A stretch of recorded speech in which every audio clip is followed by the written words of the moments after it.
I'll be spending the next 30 hours alone in the wild heart of Pennsylvania. Nestled in the Allegheny Plateau, these 50,000 acres are home to some of the most rugged and remote locations in the Commonwealth.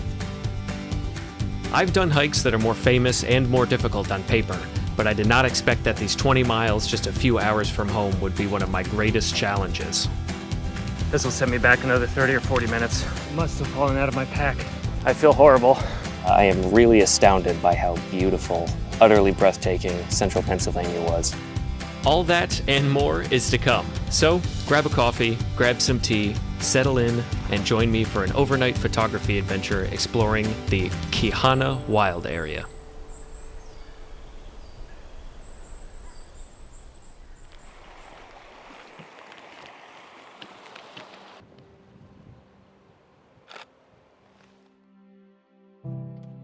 We are trying to do, probably going to end up being 2 nights at the pace I'm going to be going. And yeah, here we are in the Appalachian wild. The weather is beautiful. There's this moodiness in the air between the rain and the dramatic clouds, and the vibe today is peak Appalachia. So we're going to enjoy just about every step.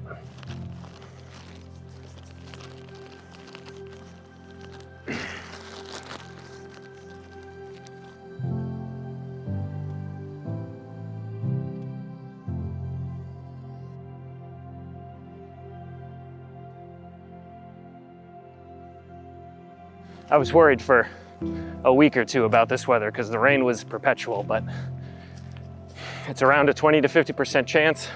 It's very on and off on the drive. And let's hope it stays away to an extent. Keep the light, just stay perfectly where this is for the next 36 hours and we'll all be good. And here is when my first mild problem began, although this one did give me a photographic opportunity. Well, according to my map, the trail should be behind me, but that sign right there says otherwise, and that I should keep going left, or rather straight. I'm gonna assume that the trail is actually back that way, and the sign was just saying that Red Run was 2.5 miles that way. I didn't go too far. The nice thing is I did find this beautiful meadow. There's a tree, I might be blocking it. There's a tree right here that I can't quite frame up, I don't think. Unless I find a dark spot, I'm aware that I'm going far away from the camera now. But there's another tree behind it, and a pipe in the foreground here. So I'm thinking a square composition could be actually quite nice. I know my video recently talked about how good the Nikon D3500 was, or rather how much I love it. I kind of not ignored, but forgot to include some of the negatives. One of them is with an optical viewfinder, it's actually quite difficult to tell which way is polarized. I have to really find something, maybe this is just a case of polarizers, but I have to find something like a puddle, makes it very obvious. But when I'm pointing off into the distance like that, obviously it's cloudy, there's a lot of factors. I am no expert, so I don't know the details of all things polarization. I once did. Polarized light is what you can think of, I guess. Typically I think of it as reflecting on the water, you get a lot of trees. So I just kind of rotate and take, 2 or 3 photos if I need to. Not the end of the world. And it turns out I was mostly just spoiled by how easy it was to see the trail in Iceland, as I did find the trail once I went back to that post. All right. Ooh, I'm going to have to put the camera away for a minute. The trail descends pretty rapidly, and I can't carry everything. Survivability comes first. I'll reconvene in a bit. But I wasn't going to leave you guys totally hanging, and used my phone to record the descent into this lush, beautiful gorge carved by one of Pennsylvania's thousands of creeks. All right, I'm going to explain a shot that I found away from the water because of the sound, but I'll have some B-roll up for you. So I had to cross over the stream behind me, and when I did that, obviously I'm noticing the cascades of waterfall that are probably amplified from the on and off rainfall that I am also experiencing and having to go through. And I didn't bring the wide angle. I'm left with the telephoto lens and the kit lens, the 18 to 55. So it's always the one I don't have that it seems to be the one that I want to bring. But I framed up a little composition here. I took out the bottommost flow that's happening there and framed up a little bit with some of the other ones that go farther up the stream, as well as some of the mossy, beautiful mossy rocks and the other thing, the stumps that are there too. I hope you enjoy this series of photos, and you'll notice I'm trying something a little different here. One image is more stylized, and the other is more naturalistic. I'm continuing to discover my style and preference in my photography, so please leave a comment so I can hear your thoughts about which you prefer and why. Here is the stylized version, and a more natural version. Let me know. Now, with the rain being very on and off, the fastest solution was to have an umbrella on standby. But when I finally wanted my rain jacket back on, I made a dreadful discovery. Had to yell some expletives. I lost my rain jacket somewhere in the descent into this area with the stream, which could be a mile back. I don't know if I left it on the ground when I put the tripod where the pocket was for that or what. I'm walking back. This will send me back another 30 or 40 minutes. I think I'll look at the map, try for something around, I don't know, 10, 12 miles. It's really hard not to be frustrated right now. I'm losing time. I don't like that. I really like things to go according to plan. I have a hard time when they don't. But the reason, trying to talk myself through it, the reason I came through to this area of PA is because I wanted something different. I grew up in Connecticut. I'm very familiar with partially the Adirondacks, very much the Catskills. And this is about an equal distance drive from them, from my home.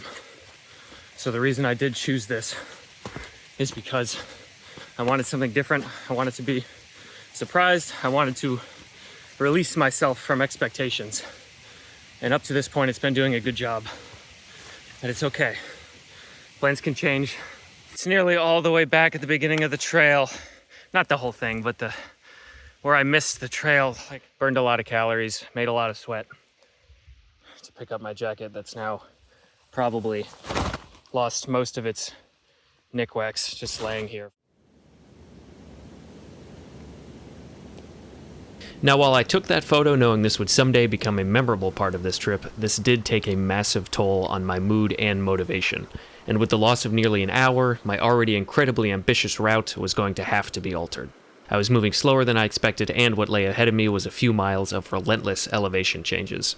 On top of that, the sun was becoming more frequent, and with that came an increase in heat and bugs. But I stayed here grieving for the trip for easily another 30 minutes and really went through a torrent of emotions. I didn't know exactly where I was going to camp, the odds of finding a site, and a few remaining hours of daylight that put me in a precarious position to simply end the trip early.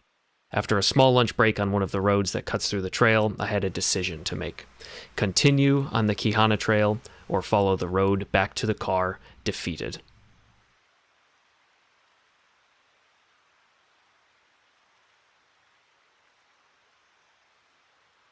And for a while, I did push on, but while I was given the gift of a bridge to cross a stream this time, just a few hundred more meters of wet, sloppy, and slippery trail pushed me to the brink.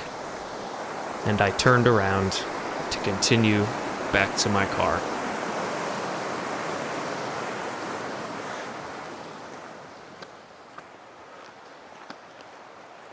Well, I feel horrible. And I got a little emotional while recording the return shot of me coming back over the bridge, but I just have to call it. The rain jacket, losing the rain jacket, I used way too much of my energy trying to find it, and it just stinks. I was really excited. It's not like me. I don't think it's not like me necessarily. Those kind of things don't typically bother me. I've done backpacking trips before. I tried solo camping about 3 years ago. And for a variety of reasons, that didn't go well. So either it's solo camping but I'm taking the service road to get back to the car. The size of this loop I'm doing is embarrassing to what I had planned on all trails, but it's okay. I'm safe. Just gotta call it.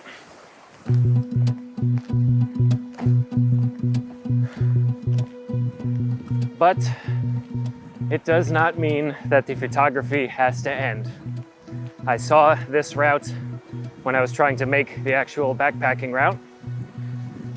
On this little service road, I saw something marked Table Falls. So, if you can start to hear it a little bit, we are at Table Falls.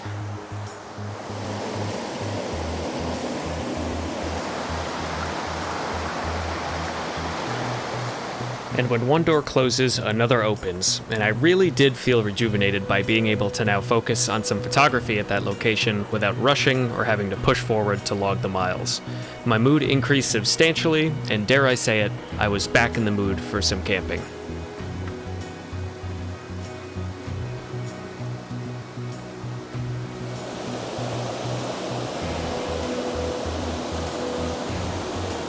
Well, I don't know if you can hear anything, but this is nice. I feel a lot better.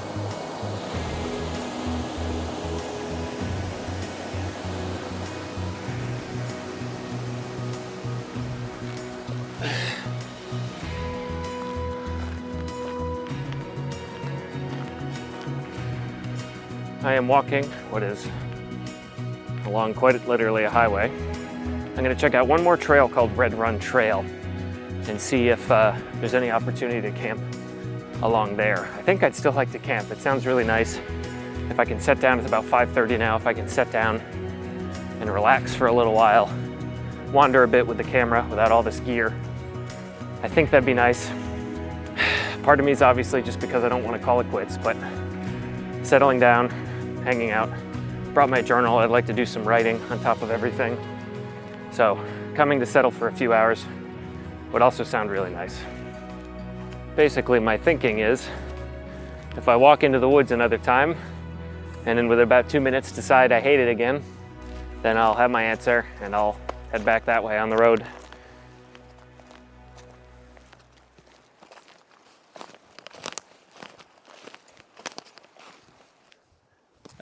Is that you? Hello? Oh, there you are. Hey, yeah, we're camping here. Just gonna put my stuff down. You can come over.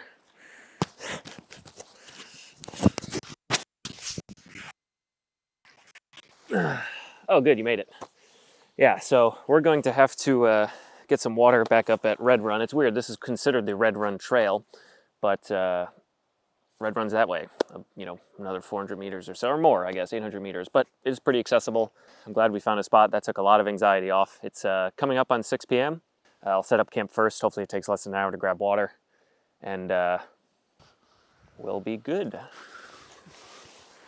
Nice and quiet here, flat, relatively dry, flat ground, so water's the only thing, but that's okay. I'm happy. I feel better.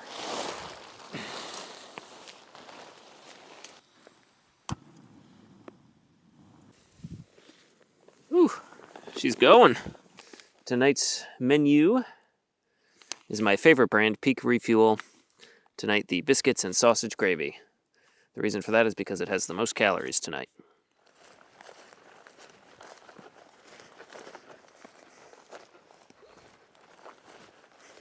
It's about 2 or 3 minutes until dinner time, and I haven't been able to find anything. Those little needles that I described on the ground are a little too short, and the other ferns are a little too tall, so I can't get anything interesting in terms of that. So it goes. So it goes. Just about finishing up the last of my dinner. Tough day, long day, lots of emotions. And I'm okay with how it turned out. Something different. Had to improvise, had to work through emotions and just get through it. And I'm glad I did. I'm glad I'm out here still. I'm glad I didn't throw in the towel, but if I did, I don't think it would be unreasonable. It's whatever I would have needed to do, I think is okay. Gonna leave it here. Hopefully this forest does not get too creepy. It's kind of a perfect creepy forest, sparsely scattered trees and ferns on the ground, but hoping to fall asleep right around when it gets dark and wake up in the light would be nice. But we'll see. Hoping to be nice and cozy tonight. So, good night everyone. I will see you tomorrow.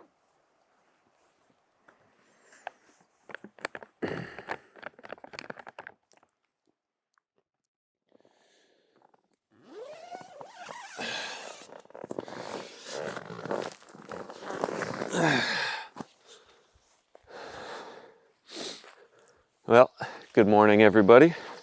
It's pretty late. It's about, it's 9:41, it's not about, it's 9:41 a.m. Very on and off sleep. Probably sleep for about an hour and a half, wake up for 30 minutes. I see my bear bag is still up, So we'll go retrieve that and have some breakfast.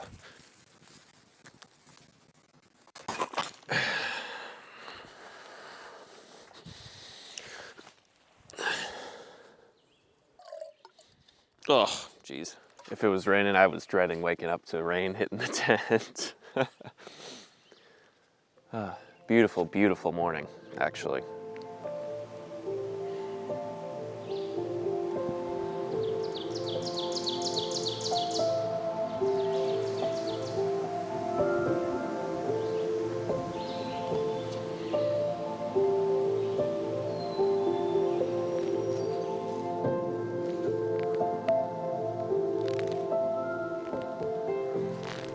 And now I had another decision to make. Do I take a left on Red Run Trail and head back to the road for the car, or do I take a right and spend most of the day braving the wild?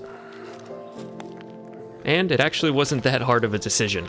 It was a beautiful day, the route didn't look that difficult, I felt rejuvenated, and the choice to walk next to cars going 60 miles an hour, or this, was an easy one. And who knows what photographic opportunities would await me.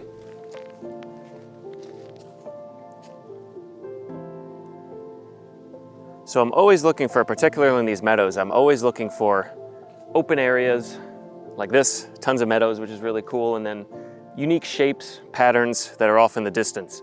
The foreground is always going to be something more simple, which will help the composition. I have a very interesting frame. I think there's a name for the type of tree that grows like this, or when Native Americans would make them themselves as trail markers, they're called something. But one tree bends precariously like that, and then another tree that I like that kind of branches off low is framed in the distance there. So walking by, that caught my eye. I'm gonna have to take a few steps back, potentially at a frame of view. And to get the exact framing that I want, obviously there's some messy branches on the right, which I'm not a fan of, but in a way they could be used as an element, or if I can get close enough to just frame up these two, that would be great. Even just a square composition might be useful here, so I'll take one where it's centered framed, that is the subject. Crop everything out. The unfortunate one is that big pine tree to the left there, that's kind of cutting into everything. But my first rule of thumb is if something catches my eye, let's see how we can frame it up. And on we go.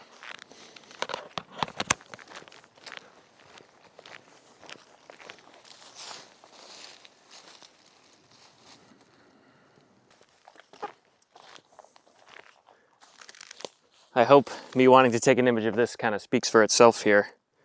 Obviously a beautiful tree growing out of another stump of a tree. And it's doing well. That's really cool. Perfectly 3 root systems coming out. Just tons of texture, tons of detail, tons of life and decay, and really interesting.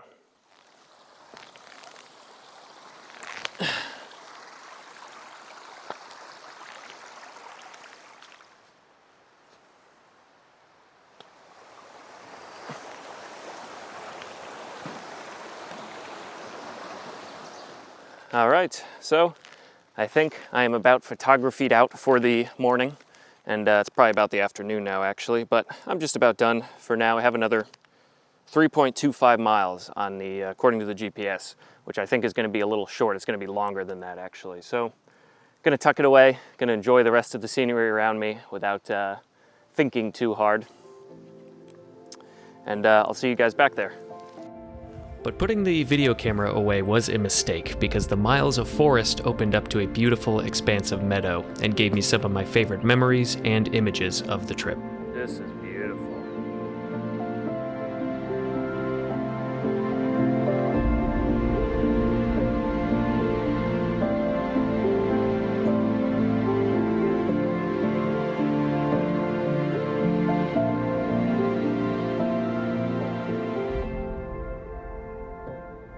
This whole field does scream photography. There's so many nice elements.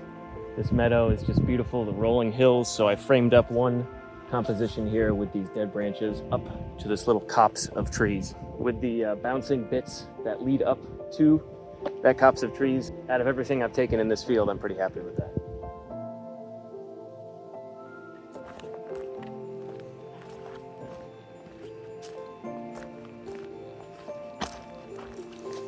I had framed up the composition as I was walking across the bridge before I took the camera out again and everything, and snapped a photo that I quite liked.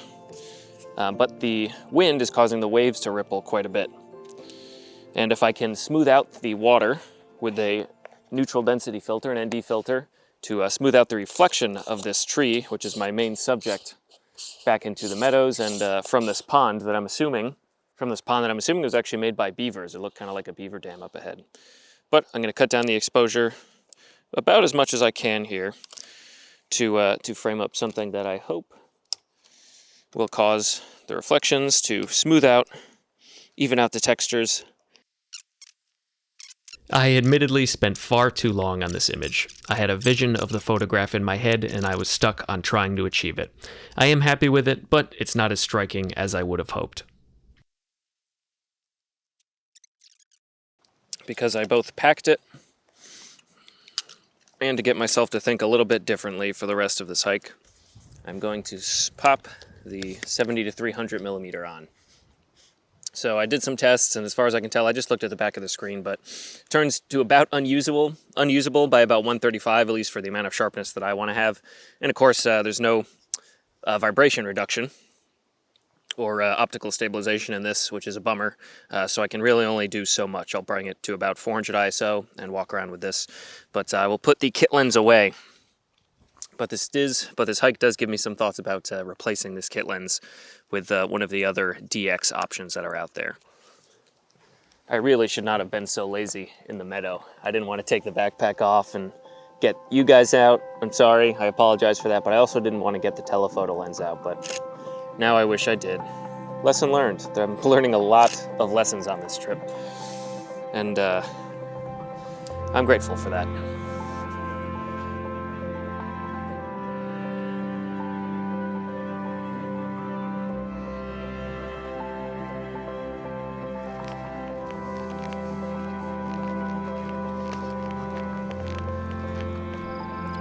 And it was a few miles back to the car from there. I kept the telephoto lens on me, but didn't find anything of note save for 2 ospreys out hunting at a beautiful observation area.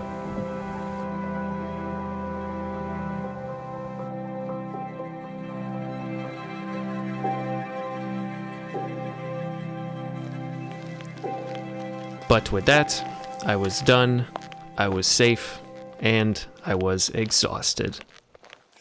Well, I'm using my battery pack on my last battery to get us through this message. And if that doesn't sum up the trip, then I don't know what does. Thank you so much for joining me on this journey. Quite the roller coaster of emotions, from the highest highs to the lowest lows, all in the span of less than 30 hours, just about. I'm glad that I reoriented my perspective and kept myself grounded. I didn't know what to expect coming out here, and I definitely got what I asked for in terms of that. But throughout everything, I'm looking back on this trip, I'm sitting here right now, over a day later, and I just love it. What a beautiful experience. Central Pennsylvania, I mean, I am blown away by how stunning some of the landscape was. And I really, really hope to come back someday, and I think I will. So if you liked this trip and want to see more like it, please consider subscribing to the channel. Leave a like, leave a comment, let me know your favorite photo. Let me know if you've braved similar trails like this before. And if this inspired you to either do photography or go out, then that means the most to me. So take care, guys. I will see you in the next adventure. Bye-bye.